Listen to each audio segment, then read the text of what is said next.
Boa noite, igreja. Glória a Deus. Bom estar aqui nessa noite. Eu gostaria que você abrisse a sua Bíblia no livro de Juízes.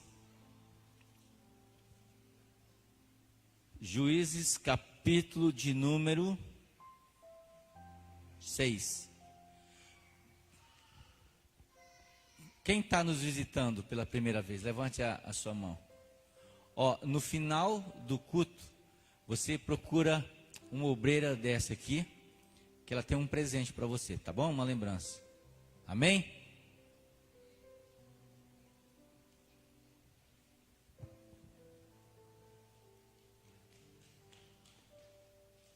Juízes capítulo 6 e o verso de número 1.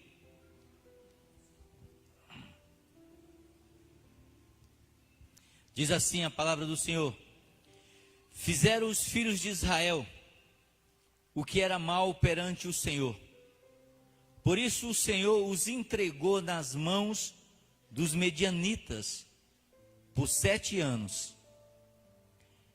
Prevalecendo o domínio dos medianitas sobre Israel, fizeram estes para si, por causa dos medianitas, as covas que estão nos montes, e as cavernas e as fortificações. Porque cada vez que Israel semeava, os medianitas e os amalequitas, como também um povo do Oriente, subiam contra ele. E contra eles se acampavam, destruindo os produtos da terra, até sustento algum, nem ovelha, nem boi e nem jumento. Pois subia com os seus gados e tendas, e vinham como gafanhotos em tanta multidão, que não se podiam contar, nem a eles, nem os camelos, e entravam na terra para a destruir. E assim Israel ficou debilitado com a presença dos medianitas. Então os filhos de Israel clamaram ao Senhor. E tendo os filhos de Israel clamado ao Senhor por causa dos medianitas, o Senhor lhe enviou um profeta, que ele disse: assim diz o Senhor Deus de Israel: eu é que fiz vos subir do Egito, e vos tirei da casa de escravidão, e vos livrei da mão dos egípcios, e da mão de todos quanto vos oprimia, e os expulsei de diante de vós, e vos dei a sua terra, e disse: eu sou o Senhor vosso Deus, não temais os deuses dos amorreus, em cuja terra habitais. Contudo, não deste ouvido à minha voz. Então veio um anjo do Senhor e assentou debaixo de um carvalho que está em Ofra, que pertence a Joás. E Gideão, seu filho, estava malhando o trigo no lagar, para o pôr salvo dos medianitas. Então o anjo do Senhor lhe apareceu e lhe disse: o Senhor é contigo, homem valente. E respondeu Gideão: ai, Senhor meu, se o Senhor é conosco, por que nos sobreveio tudo isso? E o que é feito de tuas maravilhas, que os nossos pais nos contaram, dizendo: não nos fez o Senhor subir do Egito? Porém agora o Senhor nos entregou na mão dos medianitas. Então se virou o Senhor para ele e disse: vai nessa tua força. Amém? Olhe para o seu irmão e diga: vai nessa tua força. Glória a Deus. Aleluia. Em tempos de crise, eu tenho que tomar uma posição. Ou eu aceito aquilo que a crise está me mostrando, aquilo que eu estou vendo, ou eu aceito aquilo que Deus está me falando.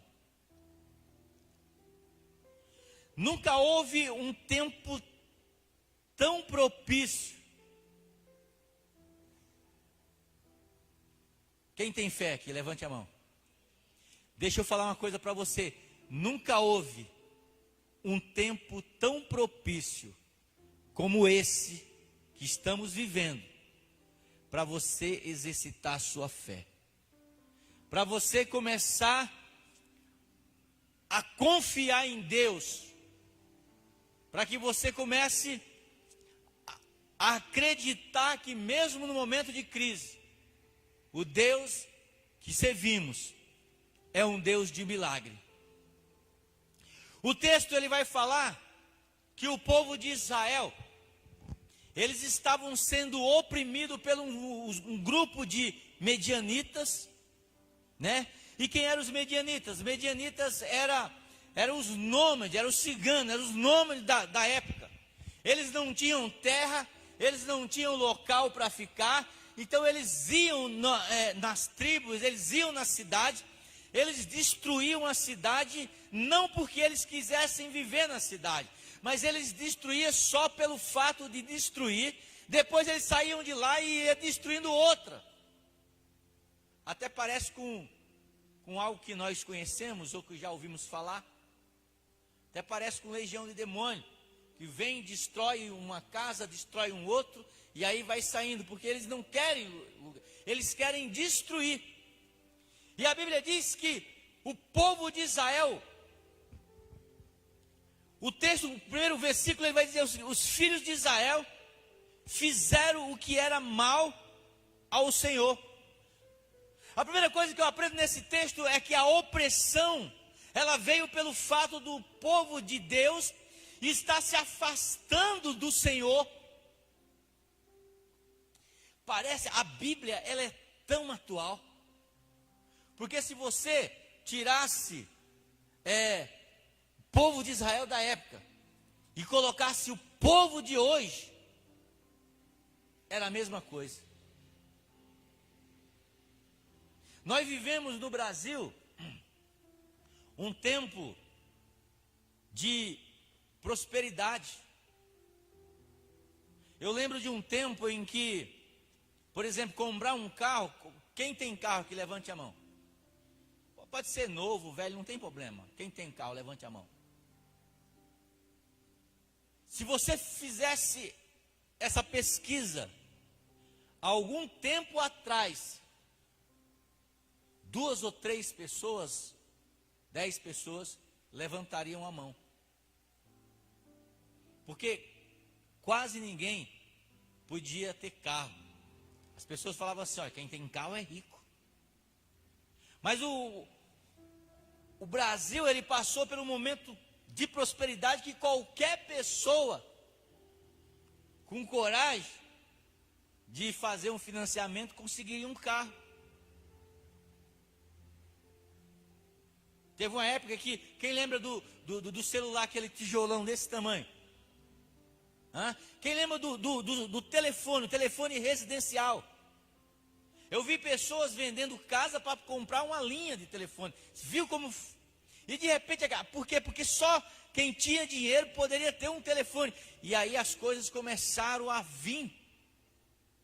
Mas só que nesse momento, nessa época em que muitas pessoas não podiam ter um carro, muitas pessoas não podiam ter um telefone fixo, nem um telefone celular. Lembra, o telefone celular era algo tremendo. Tremendo de tudo que é jeito, porque era um negócio bom e um negócio que quem comprava tinha aquele tijolão e não tinha para quem ligar, porque poucas pessoas tinham aquele telefone. Era status, você colocava aqui, você lembra? Motorola grandão assim, que você colocava aqui, você saía até assim, ó. E tinha muitas pessoas que não tinham esse tipo de condição. E aí, naquela época, o povo de Deus, que era considerado, as pessoas diziam assim, ó, que pessoas que eram evangélicas, que eram crentes, era duas coisas, ou era burro, ou era pobre. Dizia as igrejas, o pessoal dizia que as igrejas, né, a maioria das pessoas inteligentes não estavam dentro da igreja. E eles diziam também que a igreja era um lugar de pobre, porque diziam que pobre é mais fácil do pastor manipular. Mas uma coisa eu sei, que naquela época existia crentes tementes a Deus, que se desviava do pecado. Naquela época a gente via Deus usar pessoas. Eu sou testemunha de ver crianças de 4 anos se levantando como profeta dentro de uma igreja e confrontando líderes que estavam em pecado.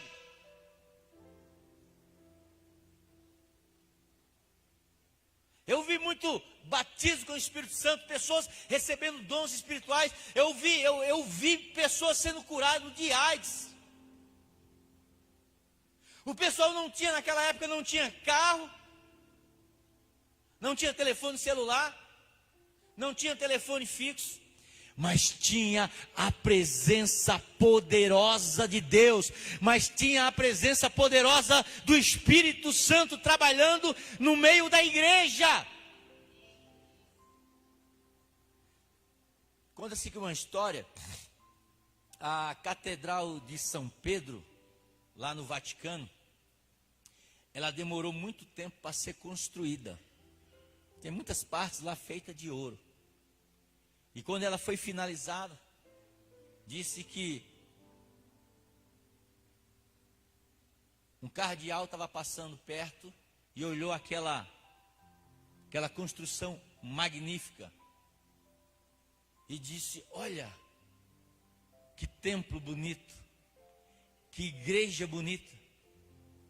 O outro cardeal olhou para ele e falou assim: nós temos toda essa riqueza, toda essa beleza, mas nós não temos mais o levanta e anda.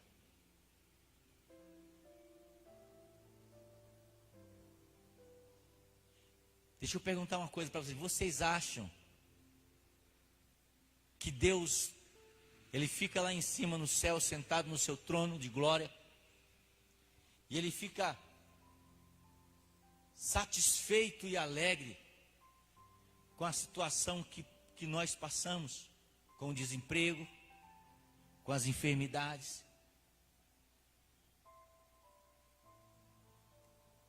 Você acha que Ele fica feliz com isso?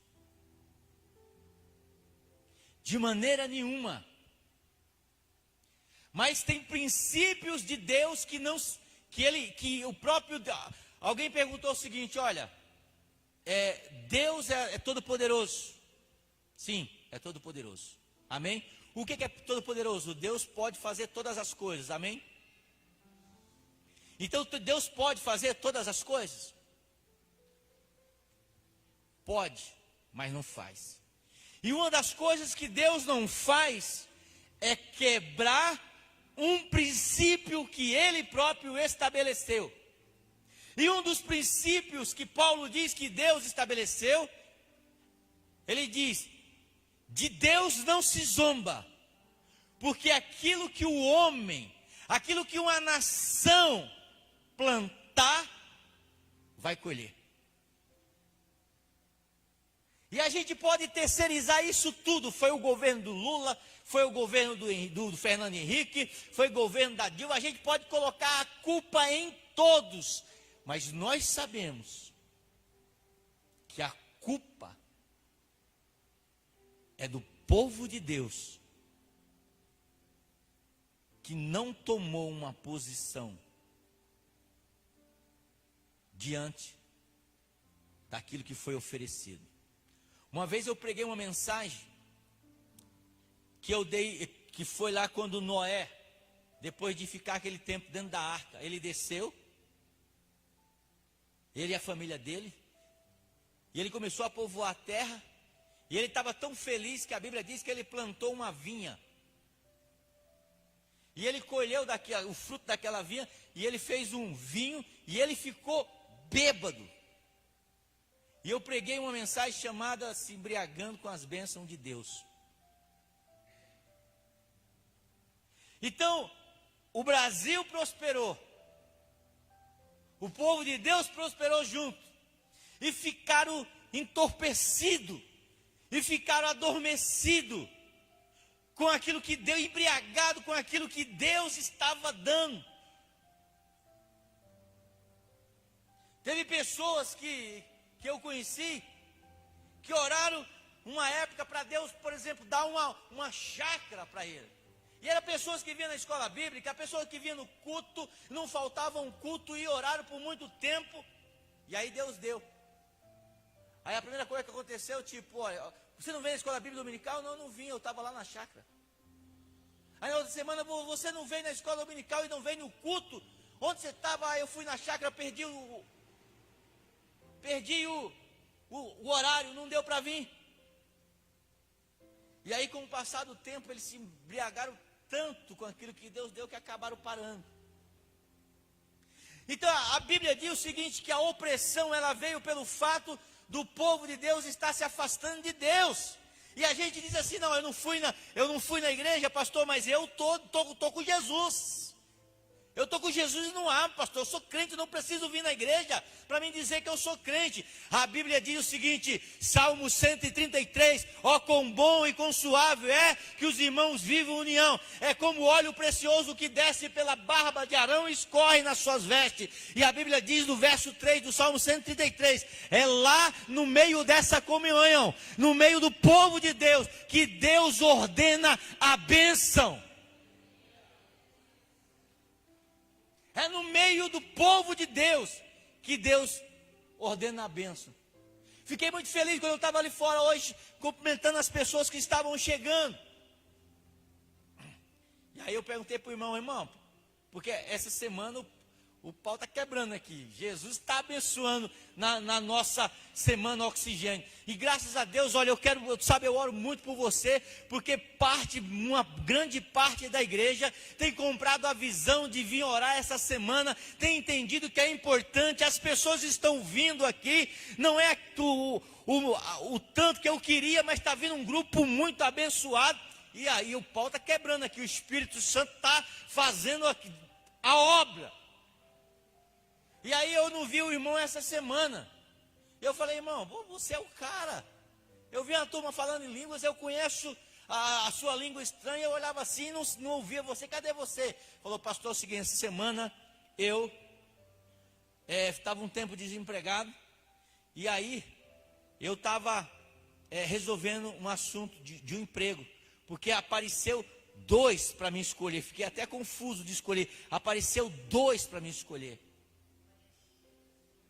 Deus continua fazendo, mas a Bíblia diz que o fato deles estarem oprimidos lá é porque se afastaram de Deus, se embriagaram com a bênção que Deus tinha dado para eles. Esse texto aqui fala depois que Josué morre, e quando Josué morre, eles já tinham entrado na terra prometida, Josué já tinha dividido a terra para cada um, eles estavam desfrutando daquilo que Deus deu para eles. Eles eram escravos, não tinham nada, Deus deu para eles, tirou um povo de uma terra, colocou eles naquela terra, e eles começaram a agradecer a Deus, se afastando de Deus. E quando a gente se afasta de Deus, não é Deus que se afasta da gente. Repita comigo, Deus nunca vai se afastar de mim. Nunca, mas você pode se afastar dele. A própria Bíblia diz, não andarão 2 juntos, se não tiver de acordo. Isso serve para Deus também. Se eu quiser que Deus ande comigo, eu tenho que querer, se eu quiser que Ele ande, eu também tenho que querer andar com Ele. Ele quer andar comigo. A segunda coisa, a consequência que veio pelo esfriamento espiritual de Israel, por eles estar afastados de Deus, sabe o que aconteceu? veio os medianitas, veio aqueles demônios sobre a vida deles lá, que estavam prevalecendo. Olha o que a Bíblia diz no verso 2: prevalecendo o domínio dos medianitas sobre Israel. Fizeram para si, por causa dos medianitas, covas que estão nos montes e cavernas. A Bíblia diz que eles começaram o quê? A viver escondido, a viver segregado.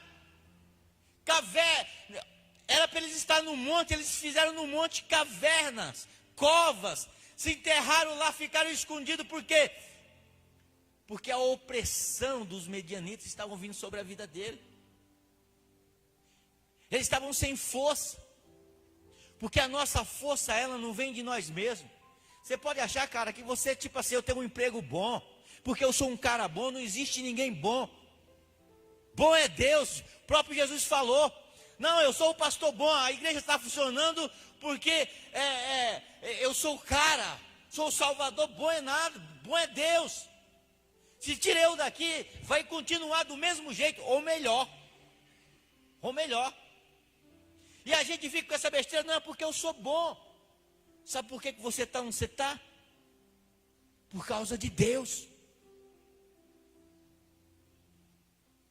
Você está por causa de Deus. Ou porque Deus está com você, você está andando com Ele, ou porque deu aquela afastadinha. Mas aonde eu estou, independente se é na bênção ou não, foi por causa de Deus. A Bíblia diz que eles se enterram ali dentro de uma caverna. Eles tiveram que morar numa caverna. E o que tem? E o que acontece? Quais as consequências disso? Primeiro, eles semeavam e não colhiam. Você já teve aquela sensação? Trabalha o mês inteiro. Você chega lá, deixa eu ver aqui que eu vou pagar minhas contas. Sempre falta uma coisa para pagar. Planta e não colhe. Eu sempre digo isso. A única coisa que tem de graça é a salvação. Você pode ser o crente mais, sabe? Você pode ser o crente que passa aqui o maior perrengue na terra. O diabo faz assim, você aceitou Jesus, certo? Garantiu o quê? O céu. Aí você vive aqui, o diabo não tem compromisso com Deus, não paga um preço que tem que pagar da intimidade com Deus, para saber o segredo do coração de Deus. O diabo vai te jogar na parede, vai te chamar de lagartixa, vai fazer qualquer coisa lá, você vai passar a vida inteira sofrendo. Vai para o céu, vai para o céu. Vai para o céu assim? Vai para o céu. Por quê? Porque a salvação, ela é de graça. Mas viver uma vida abençoada, viver uma vida próspera aqui na terra, a Bíblia diz que tem regra. Lá em Deuteronômio diz: olha, se você fizer 28, se você fizer isso, você vai plantar, você vai colher, a sua mulher vai ter filho, você vai ser próspero. Agora, se você fizer errado, se você fizer diferente, olha, a maldição vai vir sobre a tua vida. Vai ser salvo, mas vai viver uma vida penando sempre. É lei. Agora a gente aceita. Às vezes o diabo vem como veio os medianitas. A Bíblia diz o seguinte: que o povo de Israel estava ali com medo, aceitando aquela situação. E tem hora, meu amado irmão, que a gente tem que se levantar no poder de Deus e dizer: eu não quero isso mais para a minha vida, vou tomar uma posição. Vou tomar uma posição. Eu lembro de um menino lá na igreja, eu acho que tinha 13 anos na época. Ele falou assim: olha, ele tomou uma posição. Eu aceitei Jesus, eu quero que a minha mãe e meu pai aceitem Jesus também. A mãe e o pai dele todo dia, nem trabalhava, era uma garrafa de pinga lá na calçada, lá, e bebendo. Aquele moleque ouviu uma palavra, porque você tem que observar as palavras que saem do altar, ou eu pregando, ou o Adriano pregando, ou um pastor de fora pregando. Presta atenção que é Deus usando para falar contigo. Aquele moleque ouviu uma mensagem sobre oração, uma mensagem sobre fazer um jejum. E aí, ele fez um desafio com Deus. Ele falou: Senhor, eu só vou parar. O Bruno, se estiver me ouvindo aqui, um abraço para você. De vez em quando ele nos acompanha. Eu só vou parar de jejuar. Eu não sabia disso. Quando a minha mãe se converter. A gente fazia igreja pequena, a gente faz aquele negócio que todo crente faz, né? Igreja pequena a gente fazia sempre aquelas comunhões, aqueles come e bebe para poder segurar os crentes. Né? Porque tem a igreja pequena tem esse negócio de relacionamento, das pessoas conhecerem. E a gente fazia. E esse menino não comia. Eu falei: pô, você não vai comer? Churrasco, não comia.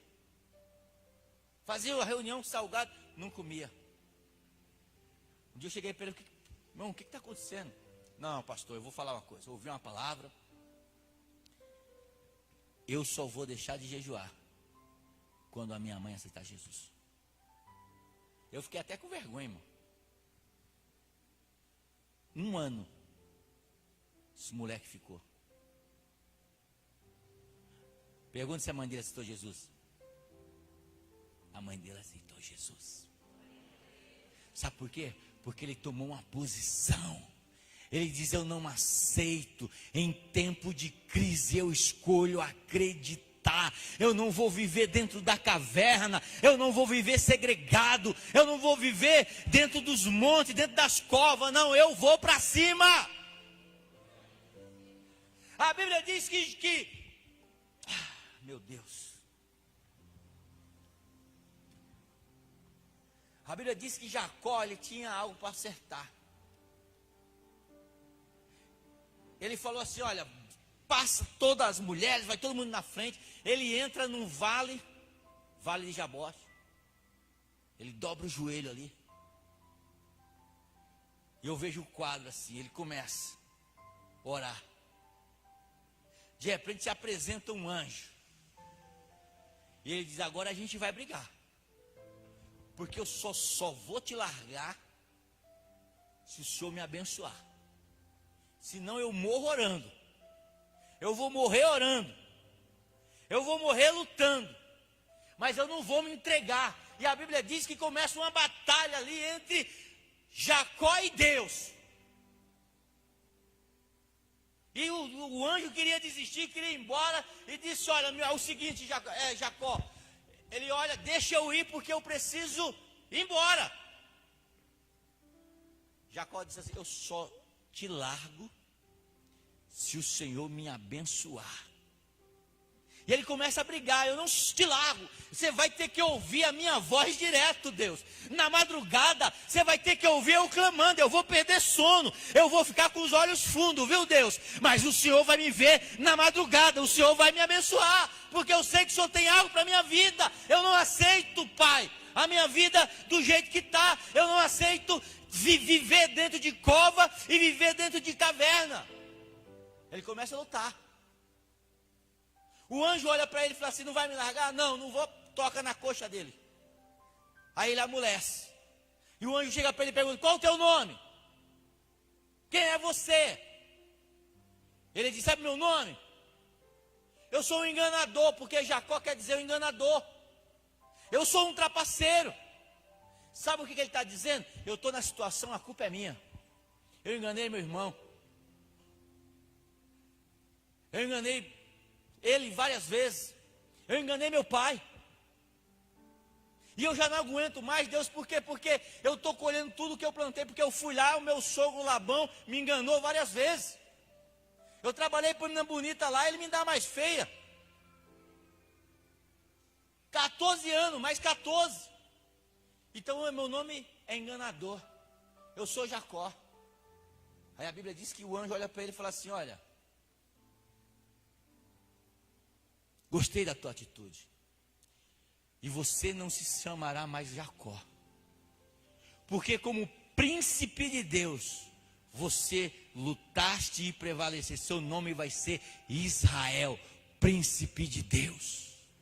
Sabe por quê? Porque ele não aceitou a condição que ele estava vivendo. Ele não colocou na crise, ele não colocou a culpa dele no governo. Não, o problema é de Faraó. O problema foi de José que não administrou direito e as coisas foram quebrando aqui. Não, não. O problema é nosso, que não tomamos uma atitude diante de Deus. Porque sabe, a Bíblia diz que Deus disse: minha é a terra, meu é o ouro. Qual a consequência? Ele semeava e não colhia. Olha o que diz o verso 3. Porque cada vez que Israel semeava, os medianitas e os amalequitas, como também o povo do Oriente, subia contra ele. Era um monte de demônio, irmão. Já notou que às vezes parece que um monte de demônio trabalha, a gente trabalha e parece que não rende o negócio. Parece que não prospera o negócio. Terceira consequência, segunda consequência, semeava e não colhia. Terceira, seu sustento era roubado. Olha o que diz o verso 4. E contra eles acampavam, destruindo os produtos da terra. Eles não levavam embora, para eles destruía. Era demônio. Porque eles não roubavam para levar embora, ia lá só para destruir, para o bel prazer deles.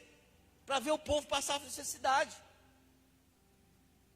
A finalidade do inimigo era debilitar Israel. Olha o que diz o verso número 6. Assim Israel ficou debilitado. Você sabe o que é uma pessoa debilitada? Uma pessoa sem forças. Como talvez você entrou aqui, dizendo: eu vou desistir de tudo. Eu estou cansado de lutar. Perdeu a força. Debilitado é uma pessoa sem força. É uma pessoa que já não consegue mais lutar. E quantas pessoas estão assim, aceitando a condição que está passando, sem força de lutar? Por quê? Porque o diabo está minando a força dela devagarinho. Sabe por quê, irmão? Jesus disse: eu sou a videira verdadeira, e vós sois os ramos. E todo aquele que está em mim tem vida e produz fruto. Quando a gente se afasta dele, a gente vai se debilitando. A gente vai perdendo a força. A gente vai lutando pela nossa força. E pela própria força nossa, a gente chega até um determinado tempo. Mas tem um momento que a força acaba. A força acaba. Mas quando a gente vai com Deus, Isaías 40 diz: mas que os que esperam no Senhor, quando a força estiver acabando, renovarão as suas forças e subirão com asas como águia, correrão e não se cansarão. Que nós possamos nessa noite fazer aquilo que o povo de Israel fez. Porque o Senhor, Deus, é um Deus de graça. E a Bíblia diz que os filhos de Israel clamaram ao Senhor. Olha o que diz o verso de número 6. Assim Israel ficou muito debilitada com a presença dos medianitas. Então os filhos de Israel clamaram ao Senhor. Você pode não ter força para lutar mais. O diabo pode até ter te prendido em alguma situação, como prendeu Paulo e Silas. A Bíblia diz que Paulo e Silas foram presos, foram jogados dentro da prisão, foram algemados lá dentro lá. E aí eu consigo ver até a cena. Eles apanham no meio de todo mundo, são humilhados, jogam ele numa prisão, no calabouço, numa cela, coloca eles em tronco. A Bíblia diz isso lá em Atos. E eles estavam ali porque estavam testemunhando de Deus, que nosso Deus é um Deus de vitória. Na cela do lado, eu vejo que um monte de bandido está ali só observando. Eles vão reclamar. E de repente, talvez Paulo diz para Silas: Silas, e aí, como é que você está? Aí Silas diz: olha, Paulo, os caras bateram para valer. E você, Paulo? Olha, eu estou todo quebrado. Meus pés estão presos. E você, Silas? Meus pés estão presos. Minhas mãos estão presas. Estou debilitado, sem força. Quem sabe Paulo diz assim para Silas: e a voz? Como é que está a voz? Aí Silas fala: e Paulo, minha voz está boa. Então vamos adorar. Não foi isso o louvor que o Túlio cantou? Eu vou adorar. E a Bíblia diz que eles começaram a adorar.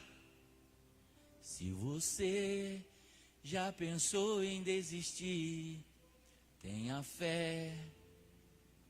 Eles começaram a adorar. E a Bíblia diz que não tem outro lugar que Deus gosta de estar, a não ser, sabe aonde? Onde tem adoração. Foi por isso que a Bíblia diz que Ele procura os verdadeiros adoradores. E sabe onde você vai encontrar Deus? Isaías 6, no ano da morte do rei Uzias. Eu vi o Senhor no alto e sublime trono, e serafins voavam sobre ele, e tinham 6 asas, com 2 cobriu os pés, com 2 cobriu o rosto, porque não podia olhar a glória de Deus. E com 2 voavam. E cantavam. Não, você pode até não poder ver a glória de Deus. Moisés disse: Senhor, deixa eu ver a tua glória. E Deus diz: Moisés, ninguém viu a minha glória. E permaneceu vivo. E os serafins estão voando ali. Eles não estão com 2 asas cobrindo o rosto para não olhar a glória de Deus. Mas o cântico que eles estão cantando é: Santo, Santo, Santo. E mesmo que você não possa ver a glória de Deus, aleluia, deixa eu dizer para você, quando você começa a adorar, Deus vem até você, você atrai Deus até você. A palavra de Deus diz que quando Paulo e Silas começam a adorar, perto da meia-noite, de repente, porque de repente de Deus ele vem de repente, os céus tremeu, aleluia, aquela prisão começou a tremer. Deus disse o seguinte para o anjo: olha, anjo, desce lá, porque eu não posso ficar longe daqueles que me adoram, eu não posso deixar de abençoar aqueles que me adoram. Desce lá, liberta, quebra as algemas, tira ele ali daquela prisão e põe eles para glorificar, para todo mundo ver. A Bíblia diz que eles saem, estão presos. Então louve, simplesmente louve. Pá! As algemas quebram. Tá cantando louve. Os pés começam a ficarem soltos. Ele levanta. Teu louvor invade o céu. Trá! A porta da prisão abre. Eles ficam assim. E eles começam a sair. Sabe por quê? Dentro de caverna, dentro de cova, não é lugar para filho de Deus, aleluia, está, a Bíblia diz que eles estavam dentro de cova, dentro de caverna, mas não é lugar para o filho de Deus estar. Sabe por quê? Porque a Bíblia diz que nós somos luz, e nós temos que sair das cavernas e começar a brilhar lá fora, para que o povo saiba que existe um Deus poderoso, que é maior do que qualquer crise, que é maior do que qualquer demônio, de qualquer medianita. Nós somos luz. Quem é luz aqui? Aleluia. Levante a sua mão e comece a adorar. Aleluia. Deixa o inferno saber que aqui existe luz. Deixa o inferno saber que nós não vamos ficar mais tocados dentro de caverna. Nós não vamos ficar mais em cova. Mas nós vamos sair para brilhar. Para dizer que Deus é Deus e o resto é Baal. Que Deus é Deus e o resto é Baal. Aleluia. A Bíblia diz que os filhos de Israel começaram a clamar e Deus ouviu a voz deles. Sabe o que Deus faz? Fique de pé. Sabe o que Deus faz quando ouve a voz do povo de Israel. Primeira coisa que Deus faz é levantar um profeta. E eu quero dizer para você nessa noite, quer você queira ou não queira, eu estou nessa noite como profeta na tua vida, para dizer, aleluia, sai da caverna, que Deus é contigo. A primeira coisa que Deus levanta é um profeta, para falar aquilo que Deus quer que fale. Eu não vim falar aqui nessa noite o que você quer ouvir. Eu vim falar o que Deus quer falar para você. A Bíblia diz, verso de número 8, o Senhor enviou um profeta que lhe disse toda a verdade. Olha, quer mudar? Comece a olhar para dentro de você. Vê o que você pode melhorar aí para Deus. Não é para mim, não é para a igreja, é para Deus. Ele envia um profeta. Segundo, a Bíblia diz que ele envia, sabe o quê? Um anjo. Olha o que diz o verso 11. Então veio o anjo do Senhor e assentou-se debaixo de um carvalho. Aleluia, você está ouvindo um profeta falar para você nessa noite. Mas eu quero dizer uma coisa para você. Você vai ver o anjo de Deus falar contigo. Você vai ver o Espírito Santo falar contigo. Você vai ver o próprio Jesus falar contigo. Aleluia, confirmando esta palavra que está entrando no teu coração nesta noite. Aleluia, dizendo, olha, você não tem que viver dentro de caverna, você não tem que viver dentro de cova, você tem que sair para brilhar, você tem que sair para brilhar. Não é medianita, não é demônio, não é crise que vai tirar o brilho do Espírito Santo da tua vida. Aleluia, eis que nessa noite Deus, aleluia, vai nos libertar. Aleluia. Será que você pode crer nisso, meu amado irmão? Ah, pastor, mas eu estou desempregado, eu saí do emprego agora. Não importa, a Bíblia diz que Deus é aquele que abre porta. Sabe o que diz lá em 2 Coríntios? Se eu não me engano, capítulo 9 ou 15, alguma coisa assim. Diz o seguinte, Paulo dizendo, porque uma grande porta nos se abriu. Amém? Mas ele diz, mas muitos são os nossos adversários. Nós não vamos viver sem luta, irmão. Nós não vamos viver sem estar lutando. A Bíblia diz que durante 40 anos o povo estava no deserto. Deus cuidou. Deus mandou maná. Deus mandou carne. Deus cobria com a nuvem durante o dia e uma coluna de fogo à noite. Mas quando o povo entrou na terra prometida que Deus tinha para eles, a Bíblia diz que agora era por conta deles. Deus olha para Josué e diz, Josué, seja forte, seja corajoso, não tema, aonde você pisar, a planta dos teus pés eu vou te dar, seja forte, eu estarei contigo. Seja forte, meu irmão, Deus vai estar com você. Quando você estiver entregando o currículo, Deus vai estar com você. Quando você estiver orando pela enfermidade, Deus vai estar com você. Quando você estiver orando para o parente ser salvo, Deus vai estar com você. Aleluia, Deus vai levantar. Aleluia. Sabe, o anjo disse para Gideão, Gideão, você é forte. Gideão, como é que eu sou forte, Senhor? Olha a nossa condição. Olha a nossa condição, Senhor. Olha onde eu estou. Eu estou malhando trigo num lagar. Gideão também estava com medo, mas ele estava com mais disposição do que o povo de Israel. Porque ele pegou o trigo dele e ele levou para um lugar escondido e vou malhar aqui. O diabo não vai tomar de mim, é meu.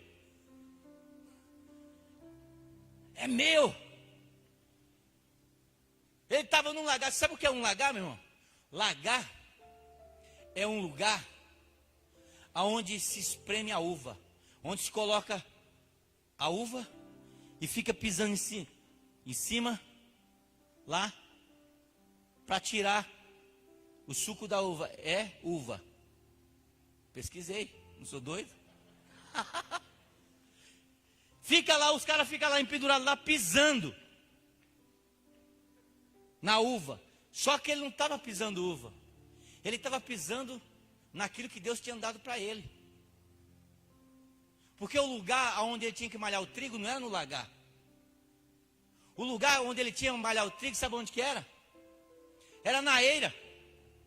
Ele batia, ele tinha que estar na eira, ele batia o trigo, o vento vinha e soprava, e levava tudo que era ruim. Mas ele estava ficando ali com tudo que é ruim ali dentro. Depois ele tinha que ter mais dificuldade para separar. Deus está dizendo para você, olha, você está dentro do lagar, você está, aleluia, tentando arrumar minha bênção dentro do lagar, e está tudo misturado, está tudo confuso. Deus quer levar você para a eira. Então seja forte, você é valoroso, aleluia. Será que você pode aplaudir? Será que pode glorificar o nome de Jesus? Deus quer te tirar do lagar e te levar para a eira. Oh, Shekarabá, Alabassurianda, Arabaxere, canta lá. Quando você bate na eira, você bate, pá, o vento vem, leva a palha. Eu já bati arroz com meu avô. Batia lá, pá, o vento levava a palha, o que não presta, e deixava só o arroz. Gideão, Deus olha para Gideão, filho, não é teu lugar aí. O que eu tenho que fazer, Deus? Muda a atitude. Diga, em tempo de crise, eu escolho acreditar. Gideão não estava acreditando, mas quando o anjo chega para ele e diz, Gideão, não é no lagar, é na eira, cara. É que na eira o vento sopra, o Espírito sopra e vai afastando tudo aquilo. Ah, pastor, eu estou falando isso faz um tempo. Sabe, mas aquilo que tem saído de você, tem ido para longe de você, e você está dizendo, pô, Deus, por que Deus? Sabe o que é? É o vento soprando e levando tudo aquilo que é ruim para longe de você. Vai ficar só o trigo. A palha vai embora, aleluia. A palha vai embora, pastor Adriano. A palha vai embora. A gente fica chorando por causa de palha. É, pastor, chorando por causa de palha. Oh, foi embora. Falando de mim, estou pregando para... Cadê o espelho? Para mim. Chorando por causa de palha. É Deus levando. Vai ficar só trigo. Aleluia. Vai ficar só trigo. Oh, glória. E agora, Deus, eu ouvi uma palavra dessa. O que eu tenho que fazer? Você ouviu uma palavra dessa, e agora? O que eu faço? Faz a mesma coisa que Gideão fez. Pergunta para mim, o que eu faço? Faz a mesma coisa que Gideão fez quando ele ouviu isso. Sabe o que ele fez? Vou terminar com isso. Verso 24, coloca aí, Dani. Colocou? Precisa eu ler? Não, lê lá em cima lá. O que ele fez? Então, edificou. Meu irmão, deixa eu te falar uma coisa para você, meu irmão. Então Gideão edificou um altar ao Senhor. Você sabe quem é o altar nessa noite? É você, aleluia. Tem sacrifício também? É você. Paulo diz, rogo-vos, irmãos, pela compaixão de Cristo, que apresentei o vosso corpo como sacrifício vivo, santo, agradável ao Senhor, aleluia. Deixa eu dizer para você, o altar é você. O que é o altar, pastor? O altar é onde a presença do Espírito Santo vem. O altar é onde Deus vem. Ei, deixa eu dizer uma coisa para você. Deus falou, aleluia, que nós somos morada dele. Se somos morada dele, Lane, nós somos o altar dele. E o sacrifício é quando eu digo não, aleluia, para o pecado. O sacrifício é quando eu digo não para as coisas que me afastam de Deus. Eu estou oferecendo nesse altar um sacrifício. Quando o pecado vem para mim, eu digo não. Eu estou oferecendo um sacrifício nesse altar, aleluia. Quando a enganação vem para mim, eu digo não. Eu estou oferecendo um sacrifício nesse altar, aleluia. Quem quer oferecer um sacrifício para Deus nessa noite, Pai, em nome de Jesus, ó Deus, eu quero te louvar nessa noite, Deus. Ore a Deus, ore a Deus, ore a Deus. Pai, eu quero te louvar nessa noite, eu quero te adorar nessa noite, Deus, em nome de Jesus, ó Deus. Recebe recebe a minha vida, meu Pai, aleluia, como altar e como sacrifício, Pai, aleluia. Até hoje, ó Deus, os medianitas, os demônios, ó Deus, zombaram de nós, nos colocaram dentro de caverna, Pai, mas nessa noite, nós nos levantamos como luz, nós nos levantamos como sacrifício, levantamos como altar, aleluia, porque sabemos que o Senhor é conosco, e se o Senhor é conosco, quem será contra nós? Aleluia! Oh, glória, glória! Será que você pode aplaudir o nome poderoso dEle? Aleluia! Glória a Deus! Aleluia! Se saiu da sua vida, é porque era palha, não era trigo. Não sei o que era. Ah, pastor, mas era trigo. Não está com você, era trigo. Era palha. Porque o que vai ficar com você é só o trigo. Quando o vento do Espírito Santo, é porque eu não sei de letra, mas diz, quando o vento soprar, essa é antiga, vai ficar só trigo. Amém? Que Deus abençoe a sua vida nessa noite, a sua casa, a sua família. Saia como luz. Aleluia. Põe o diabo para correr. Aonde você chegar como luz, a treva tem que ir embora. Pastor, mas o senhor não sabe que eu sou um crente tão fraco. Meu irmão, pode ser, ó, apaga tudo a luz aqui. Não é para apagar não. Mas se você acende um palito de fósforo, é um fogo pequeno, sim ou não? Mas no meio da escuridão, você vai ver que existe luz ali? Você pode ser o crente mais fraco que tiver, mas se você tiver a luz do Espírito Santo, você vai resplandecer no meio das trevas. Aleluia. Pai, aleluia. Eu te agradeço nessa noite, Pai. Abençoa teu povo, abençoa a tua igreja, que possamos caminhar, ó Pai. Que a graça de Deus, Pai, que a consolação do Espírito Santo e o amor de Jesus esteja em nosso coração, hoje e todos sempre. Que você diga amém. Aplauda o nome de Jesus. Aleluia. Deus abençoe a sua vida. Domingo é dia dos pais, não tem escola bíblica, mas tem culto à noite. Deus abençoe.